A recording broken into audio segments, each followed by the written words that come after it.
नमस्कार और स्वागत है आपका YouTube चैनल पब्लिक की आवाज में, जहां हम उठाते हैं आपके मुद्दे और पहुंचाते हैं आपकी बात।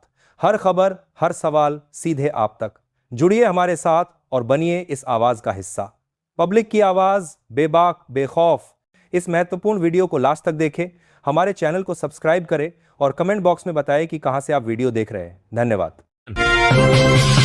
चुनाव आयोग ने पश्चिम बंगाल में 2026 विधानसभा चुनाव से पहले SIR प्रक्रिया के तहत ड्राफ्ट वोटर लिस्ट जारी की है, जिसमें करीब 58 लाख मतदाताओं के नाम हटा दिए गए हैं।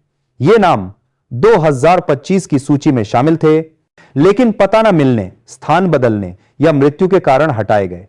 आयोग ने साफ किया है कि जिन लोगों के नाम कटे हैं वे ड्राफ्ट रोल जारी होने के बाद अपना स्टेटस ऑनलाइन जांच सकते हैं। नाम दोबारा जुड़वाने के लिए फॉर्म 6 भरकर दावा किया जा सकता है। नेशनल हेराल्ड मनी लॉन्ड्रिंग मामले में प्रवर्तन निदेशालय को बड़ा झटका लगा है। दिल्ली की राउज एवेन्यू स्थित विशेष कोर्ट ने सोनिया गांधी और राहुल गांधी के खिलाफ दायर चार्जशीट पर संज्ञान लेने से इनकार कर दिया है। इस फैसले से कांग्रेस नेताओं को तत्काल राहत मिली है। अदालत के इस कदम के बाद राजनीतिक गलियारों में हलचल तेज हो गई है।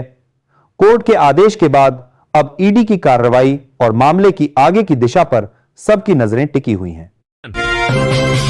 दिल्ली NCR में दम घोंटती हवा से जनजीवन बुरी तरह प्रभावित है।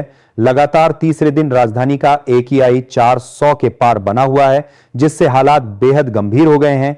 प्रदूषण को देखते हुए ग्राफ-4 की सख्त पाबंदियां जारी हैं और सभी तरह के निर्माण कार्यों पर रोक लगा दी गई है। स्कूलों को हाइब्रिड मोड में चलाने के आदेश दिए गए हैं। पश्चिमी विक्षोभ के असर से उत्तर भारत में प्रदूषण बढ़ा है, लेकिन NCR सबसे ज्यादा प्रभावित है, जहां लोगों को सांस लेने में भारी दिक्कत हो रही है। बिहार के मुख्यमंत्री नीतीश कुमार से जुड़े हिजाब खींचने के वायरल वीडियो पर सियासी घमासान तेज है। इस बीच सांसद पप्पू यादव नीतीश कुमार के बचाव में उतर आए हैं। उन्होंने कहा कि यह घटना बाप और बेटी के भाव जैसी है, इसे गलत नजर से नहीं देखा जाना चाहिए। पप्पू यादव के बयान के बाद मामला और चर्चा में आ गया है। विपक्ष जहां CM पर सवाल उठा रहा है, वहीं सत्ता पक्ष इसे बेवजह तूल देने का आरोप लगा रहा है। 54वें विजय दिवस के मौके पर प्रधानमंत्री नरेंद्र मोदी ने 1971 के युद्ध के वीर सैनिकों को श्रद्धांजलि दी है। PM मोदी ने सोशल मीडिया पर पोस्ट साझा कर कहा कि देश के लिए जान न्योछावर करने वाले जवानों की वीरता और बलिदान को भारत कभी नहीं भूलेगा। उन्होंने कहा कि 16 दिसंबर 1971 भारत के इतिहास का गौरवशाली दिन है, जब भारतीय सेना ने पाकिस्तान को करारी शिकस्त देकर बांग्लादेश को आजादी दिलाई। PM ने देशवासियों को विजय दिवस की शुभकामनाएं भी दी। वित्त मंत्री निर्मला सीतारमण ने भारत की अर्थव्यवस्था को लेकर विपक्ष पर जोरदार हमला बोला है।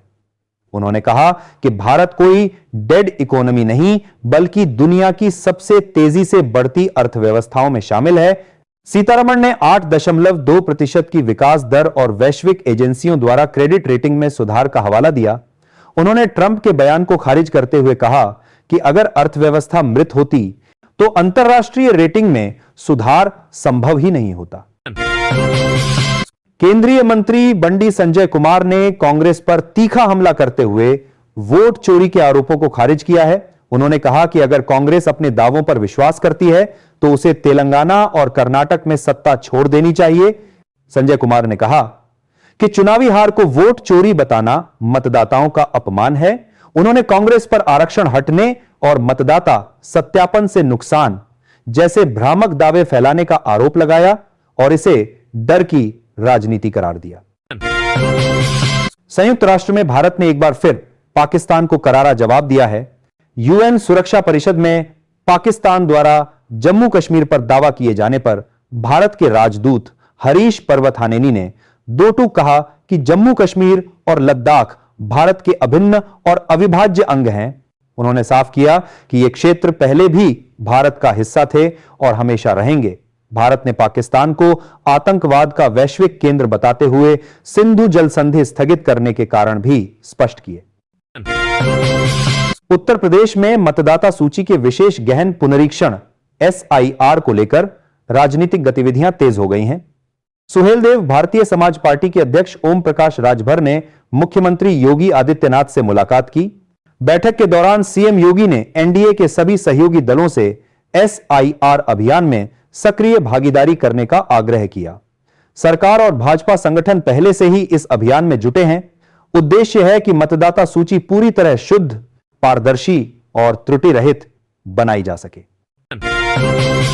विजय दिवस के अवसर पर उत्तराखंड के मुख्यमंत्री पुष्कर सिंह धामी ने देहरादून के गांधी पार्क स्थित युद्ध स्मारक पर पुष्प चक्र अर्पित कर बलिदानी सैनिकों को श्रद्धांजलि दी। उन्होंने शहीदों के साहस, शौर्य और सर्वोच्च बलिदान को नमन करते हुए कहा कि देश उनके योगदान को कभी नहीं भूलेगा। इस अवसर पर सैनिक कल्याण मंत्री गणेश जोशी, राजपुर रोड विधायक खजान दास, कैंट विधायक सविता कपूर और बड़ी संख्या में पूर्व सैनिक मौजूद रहे। गणेश जोशी ने कहा कि सैनिकों का सम्मान करना हर नागरिक का कर्तव्य है। पश्चिम बंगाल में मतदाता सूची के विशेष गहन पुनरीक्षण और आगामी विधानसभा चुनाव के बीच सियासी माहौल गर्मा गया है। भाजपा ने मुख्यमंत्री ममता बनर्जी पर तीखा हमला करते हुए उनकी तुलना हिटलर से की है। भाजपा की राज्य इकाई ने सोशल मीडिया प्लेटफॉर्म एक्स पर एक तस्वीर साझा की, जिसमें हिटलर और ममता बनर्जी का आधा आधा चेहरा जोड़कर तानाशाह घबरा गया है। लिखा गया है, इस पोस्ट के बाद राजनीतिक विवाद और तेज हो गया है। ईवीएम को लेकर विपक्ष के विरोध के बीच एनसीपी शरदचंद्र पवार की सांसद सुप्रिया सुले का बयान सियासी हलकों में चर्चा का विषय बन गया है। उन्होंने कहा कि वह खुद 4 बार ईवीएम से चुनाव जीत चुकी हैं। ऐसे में मशीन पर सवाल उठाना सही नहीं है। उनके इस बयान को पार्टी के